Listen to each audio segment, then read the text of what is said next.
Make sure we hit record on this one. And we are recording. All right. As you can see here, we got a new background. Is it blurry? Is that blurry? It looks blurry. That's all right though. Wait, let's see here. Let's see how the effects are. Settings, effects. It was blurry. We'll keep that. We'll keep it non-blurry for this one. Hey, we don't have to blur it up for you guys. All right, what's happening, team? I know we are a little ahead of schedule on the timer here, and also too, like just because I'm helping my family move, so I wasn't sure when to really put in the on the calendar booking for you guys to know when we are going live for the group coaching stuff here. So yeah, so as you can see, we got a new background. We got a new background here.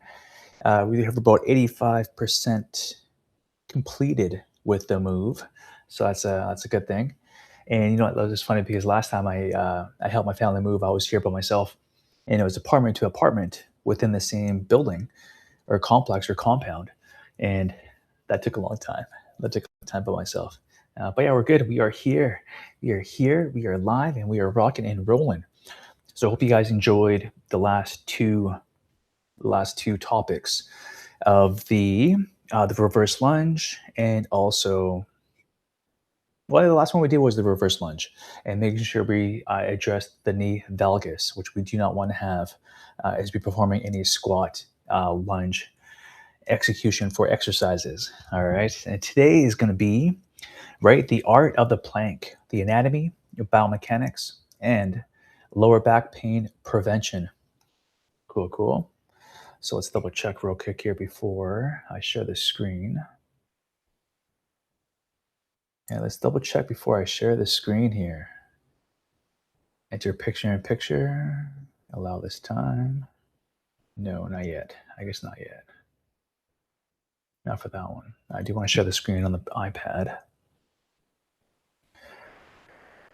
Da-da-da. The Art of the Plank, Google Slides. Hopefully that's the one. And hopefully we are over here. All right, so we have the Art of the Plank. So your front plank, good old front plank. We got to talk about that core.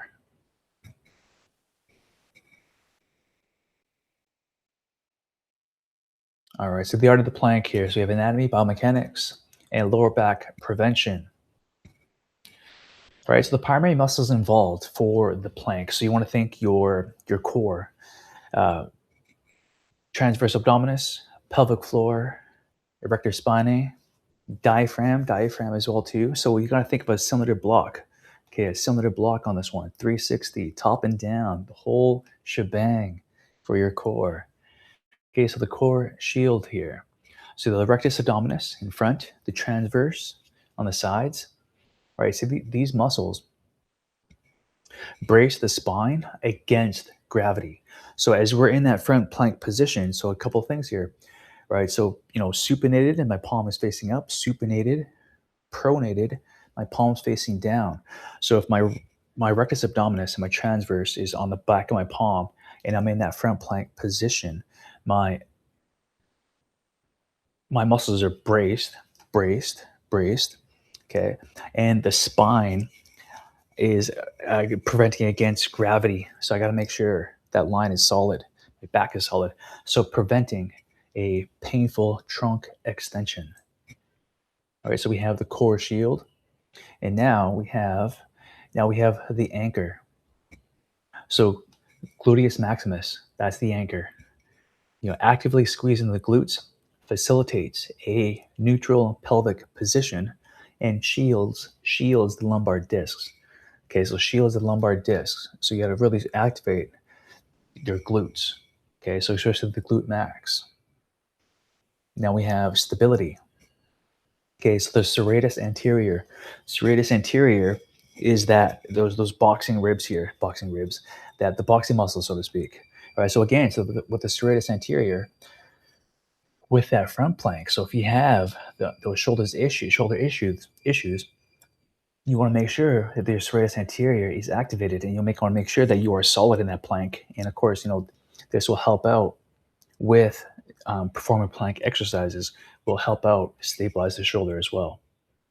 So the stability part of the plank is the serratus anterior, the deltoids, stabilizing the shoulder blades and prevents winging. We mentioned that in the previous discussion, and reduces neck strain during the hold. Okay, so making sure that you have that solid plank position and having your head not tilted forward but pulled back a little bit.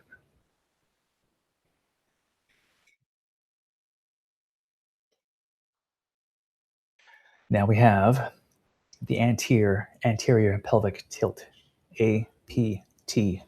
So anterior pelvic tilt, the pelvic pivot. Okay, so the anterior versus posterior. Anterior is the front, posterior is the backside.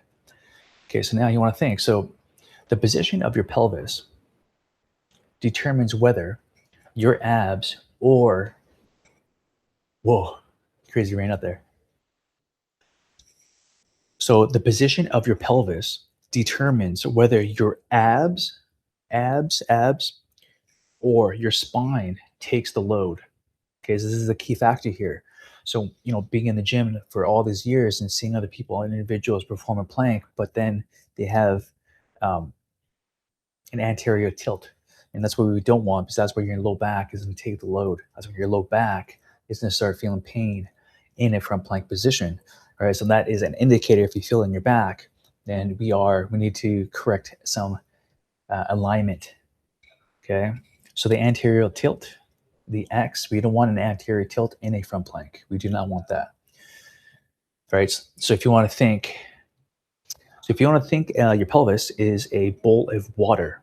Okay, so the bowl of water is if I anteriorly tilt, remember, going to the front, that means all the water will go forward.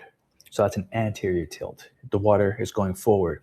A posterior tilt, the water is going backwards.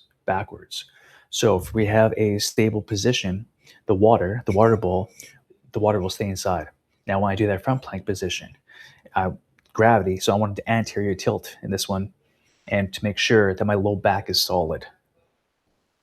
I know you guys have the infographic here on the side. You guys don't.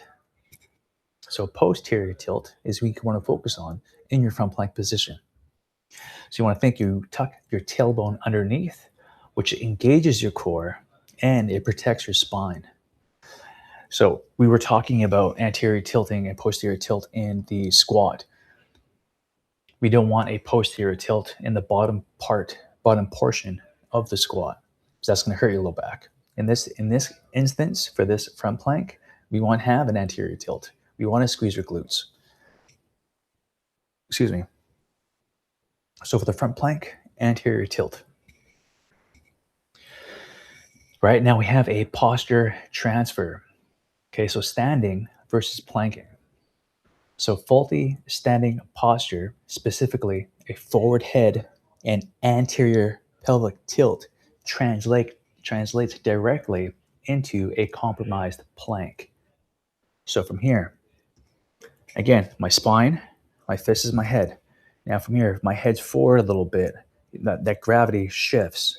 And then, of course, and then anterior tilt, then we have a whole lot of misalignment on that one. So from here for you guys here, so my fist is my head, my neck, I crank forward, anterior tilt, my elbow comes in. So all that misalignment, you guys can see on the picture here. All right, so a faulty standing posture, specifically a forward head position and an anterior tilted pelvis, right? So that's going to translate. If you have this posture, if you take a look at yourself in the mirror on a side profile, or when you guys send a picture updates for your front and side and back for your pictures to showcase those muscles, or weight gain or weight loss over the months coming with the Inside Den, you'll be able to see that posture. All right. So the goal is to maintain a neutral plumb line. We talked about plumb line before, right? So from the ear through the shoulder down to the ankle, right? So if you guys and gals, if you take a look here on the good posture here, the plumb line, the green arrow coming straight down from the ear, shoulder. That's some crazy rain out there. Hip into your heel, ankle, Tennis. Okay. So standing versus planking. So you make sure that, your posture, right? Again, so that's why we really dive deep into these corrective exercises inside the den. Like we can have, we may, build, oh, I can hold I can put a 45-pound plate on my back, on my shoulders. I can do all this, external load. However, if we are having that anterior tilt and our head is forward prior to this exercise, hey, and you want to have, put some plates on the back, right? To look, to be tough and stuff, right? But at that risk versus reward, that risk, right? You're gonna definitely hurt your low back. And especially working all these years, for the term weekend warrior, where we work through Monday through Friday, 9 to 5. That weekend hits, boom, I'm booking that high rocks class, boom, I'm booking that, the high intensity interval training class. That's some crazy rain. And you know what, if we don't have these corrective exercises that we address inside the den, right?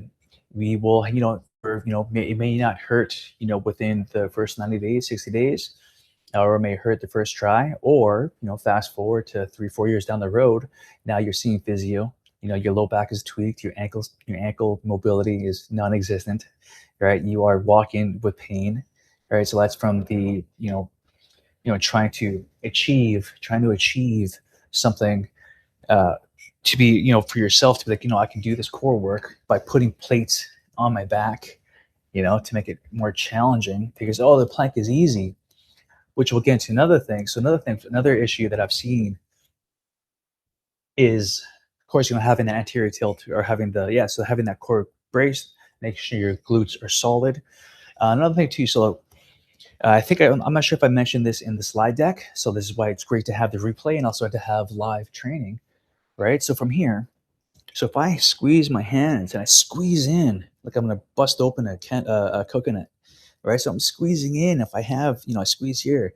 And if you take a look at me, just, my posture, my muscles are, activating, right? So that means I'm really focusing more, right? Working more on my upper body holding me up, right? So like, even though I might have a baggy t-shirt on, and from a side profile, from a trainer looking at the client, and I'm doing this position here, and I'm rocking and rolling, I'm hitting it, but my core may not be as gauged as, my upper body, right? Somewhere back in the day when I would have my bow staff, right? Walk around the class or with my clients, poke them, stick them in the rib cage and transverse abdominis here just to make sure that their core is engaged, right? So that's why in kickboxing, boxing, you always want to make sure that your core is solid. You want to make sure your core is working through exercises. And back to my point, so what I kind of recommend, having your hands out. Of course, yeah, at the beginning, if you need to go through this position here for that front plank, then go for it. But I kind of have my hands open up through. You can make fist here for that front plank position. Another thing too I've seen is having a supinated grip. So if laying down, my palms are up and I'm holding that plank. Now for my shoulders at the back, I kind of want to protract, not retract, protract a little bit. Console the core, hold from here, head back, neck back, sorry, okay, and just hold that plank. All right, so that kind of alleviates the upper body, even though it's still coming for the ride, but it's not focused in when I have this position here.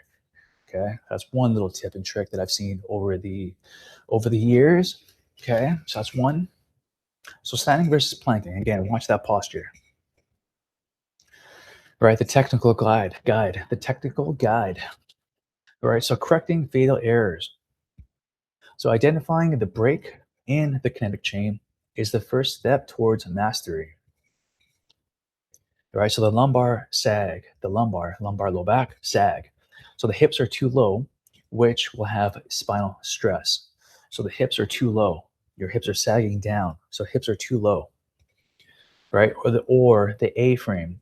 A-frame. So if you're looking at a person from the side profile, from their head to their feet, but then their hip is making a little triangle. So or an A, right? So the hips are jacking up, or dolphin plank. If you're doing it on purpose, then yes, then you're okay for a dolphin plank. But if you're trying to achieve, whoa, what are you doing? I'm doing a front plank. Well, your hips are way too high. You want to have that straight line from the plumb line again. Doesn't matter if you're standing or you're laying down. That plumb line should be nice and solid through. So from here and here, no sagging down, no hip hugging. Okay, no hips to the ceiling. So the perfect plank is that straight line, glutes activated, good solid core braced. All right, so error number one, we have the lumbar sag. So again, we were talking from the beginning here. So the gravity pulls the spine down, causing APT, anterior pelvic tilt. This shuts off the abs and places the entire load on the lumbar vertebrae. Okay, so we have that front plank, and we have that dip with your hips, with your belly button to the floor. That's when it's going to have the abs are disengaged, the abs are not firing, and you are placing the entire load onto your lumbar vertebrae, your lower back. That's when you're like, oh, I don't do planks because my low back hurts. Well, let's double check that technique. Do we have that straight line, that plumb line? All right, so you want to make sure that brace and the corrective exercise is executed properly. All right, so the fix is pull the pubic bone to the chin. So pull posterior tilt, pull the pubic bone to the chin, and then really brace that core. Okay, that hollow rock style to it.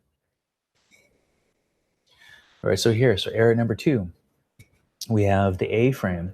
You guys can't see it, but if you guys are on the inside den, you'll be right along with us. So shoulder overload. Okay, so usually caused by core fatigue.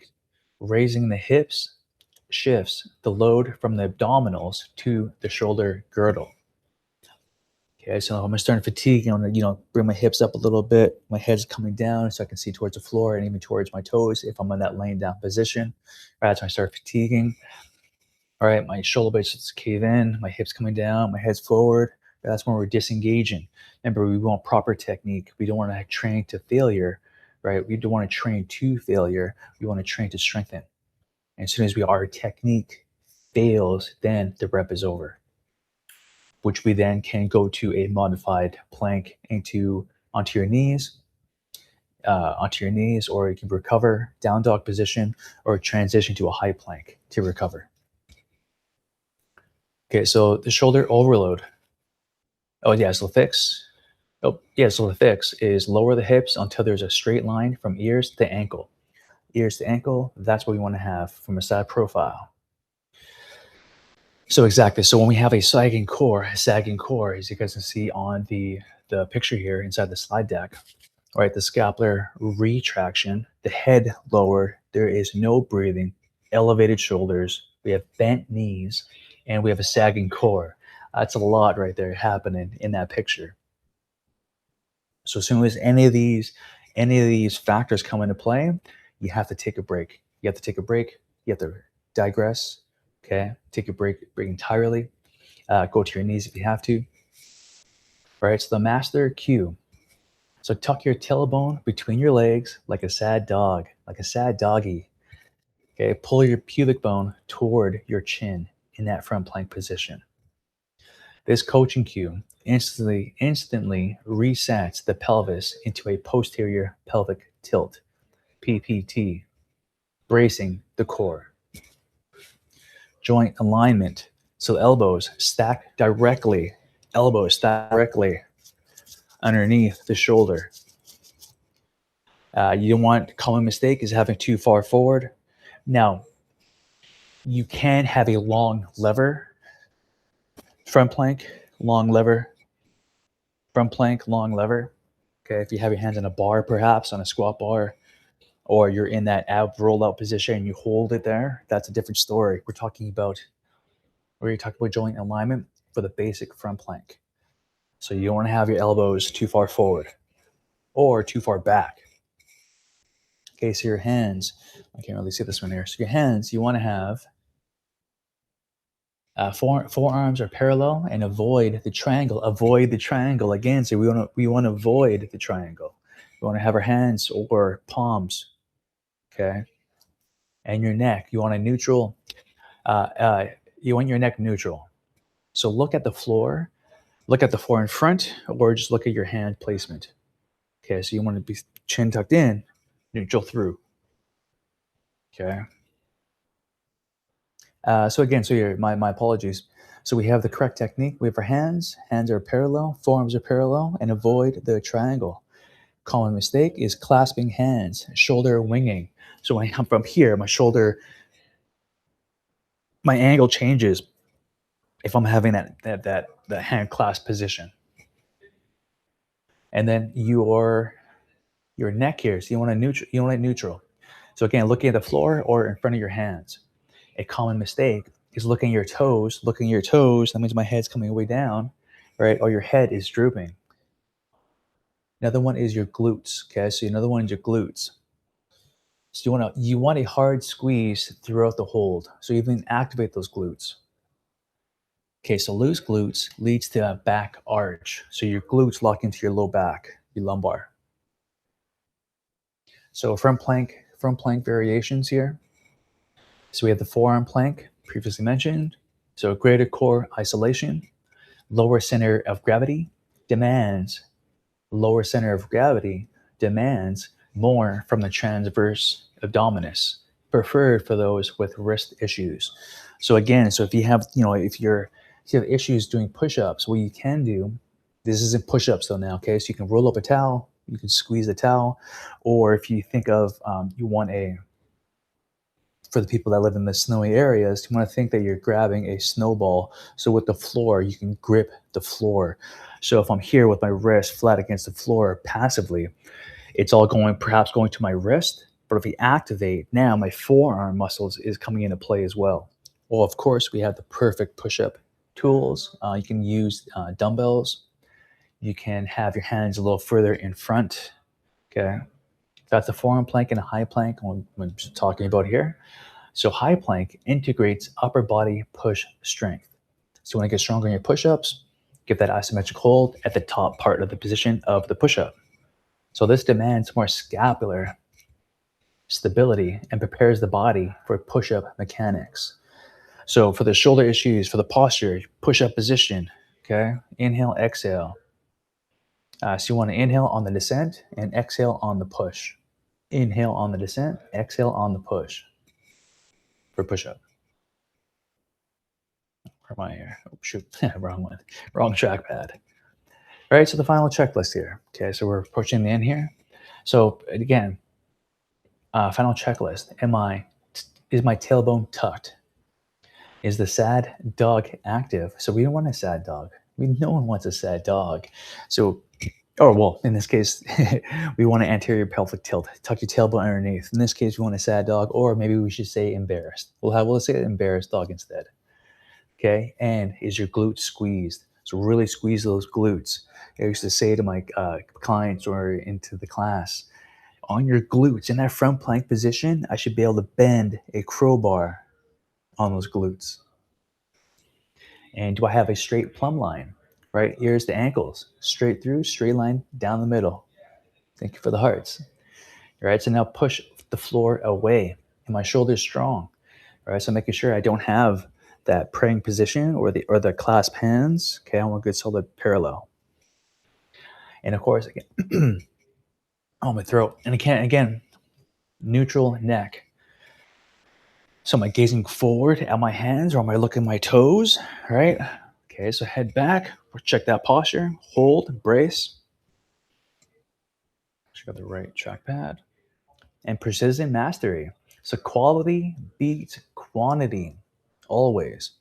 Quality. So whenever you want quality reps, right? You want to sacrifice just to get that repetition, sacrificing to get to perhaps we're doing a 90-second hold, a 60-second, or you're doing a weekend plank test with your buddies, with your friends, your coworkers, or you want to sacrifice technique over to win the competition or to even to win against yourself. Okay, there is an absolute well, of course, there's everything wrong if we're going to fight for it and wind up injured and wind up calling the physio, calling the chiropractor, all right, calling the doctor, getting an MRI scan to see what's happening in my low back. We don't want none of that. We want to be strong. Okay, so baby step it, one rep at a time to get stronger. There is no rush when it comes to fitness and health. There is prioritization when it comes to fitness and health. All right, you are sharing your screen. Let's finish that. Oops. And we're back. And we're back. Plank. Okay, we got the planks on there. Oh, how do I go back to the beginning here? Yeah, I'll figure that out later. So the plank. All right. So we talked about the knee valgus. We talked about the shoulder. That's what it was. We talked about the shoulder this past couple of weeks. Shoulder, knee valgus, and now we had our low back. Let's double check real quick here. So if you guys,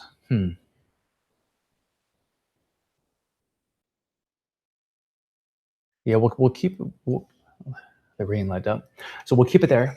The plank PDF presentation will be uploaded. The video here will be uploaded, and also too, I'll quickly add in um, the Day One Dance Specialist AI Assistant Coach workout. I'll just post it.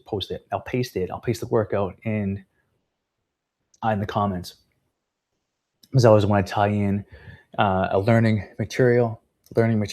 Of course, if we were on board here, we'll have some Q&A about said material, and then of course going through the Day One Den Assistant Coach for you guys to utilize. Okay, so we'll keep it there. I'll do my edits here and stuff and make sure that you guys have the workouts, and boom. I will also put up the calendar so you guys are well aware in advance for the time. Okay, so it's Monday, 7-day jumpstart, 12 p.m. Pacific. Wednesday, Friday is uh, the premier tier. Okay, for the Q&A coaching, regards to exercises, day one den, specific workouts, especially for if you did have low back issues in your plank. We just addressed it here. We will always have the replay, the PDF, and of course, ongoing topics in regards to proper exercise technique and form. And of course, if you guys want to have a little more so on perhaps nutrition, mindset, goal setting, I definitely I was talking to another friend, and just how our check-ins is not well besides outside of the 7-day jumpstart. When we have the Q&A coaching is just the quality of life check-ins, making sure that we are good, that we are maintaining a healthy and strong mindset as we go through our days, through work, school, relationships, Fighter FedEx, Day One Den, school material. We'll make sure that we are healthy and that we have a proper footing in life. I do want to make you guys stronger, but also want to make you guys stronger physically, spiritually, and mentally. All right, Ryan Omiso signing off. And, happy Good Friday. It's Friday, April 3rd. It's 11:38 a.m. for me here on the Cayman Island. It's a little, it's meant to be for 2 p.m. for us, but I gotta help my family finish up their moving. All right, team. Bye.